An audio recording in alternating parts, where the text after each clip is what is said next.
Dimanche dernier, Paul Willems a été exclu en Challenge Cup contre l'Ulster pour un plaquage non maîtrisé, ce qui lui a valu une nouvelle suspension de 5 semaines. Le deuxième ligne international montpelliérain doit cette suspension en top 14 après l'élimination de son équipe en Coupe d'Europe. Cependant, le joueur est actuellement blessé et pourrait ne pas jouer cette saison.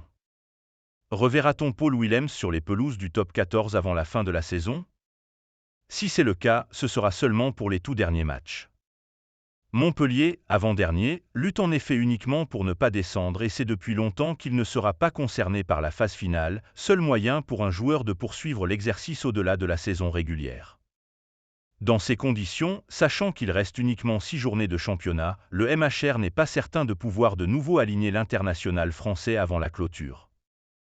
Et encore, s'il n'avait pas plaidé coupable lors de son audition devant la commission de discipline de l'EPCR après son carton rouge reçu dimanche dernier en Challenge Cup contre l'Ulster, c'est de 6 semaines de suspension. L'instance a déterminé que l'infraction correspondait au degré moyen du barème des sanctions de World Rugby, note de la rédaction, dont le deuxième ligne, 31 ans, aurait écopé.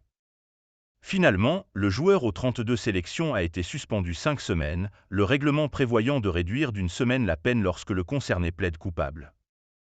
2 mois après sa suspension dès le début du tournoi.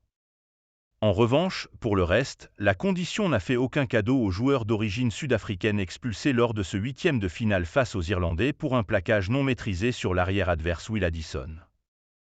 Une intervention réalisée de façon dangereuse et imprudente, à en croire le PCR, qui a donc décidé de punir de nouveau les Roletais, 2 mois après le carton rouge reçu avec les Bleus lors du match d'ouverture du tournoi des 6 nations face à l'Irlande à Marseille qui avait valu aux deuxième ligne une suspension de 4 semaines. Toutefois, dans la mesure où le Montpelliérain s'est blessé sur cette action, les dates auxquelles il purgera sa sanction ne sont pas encore connues.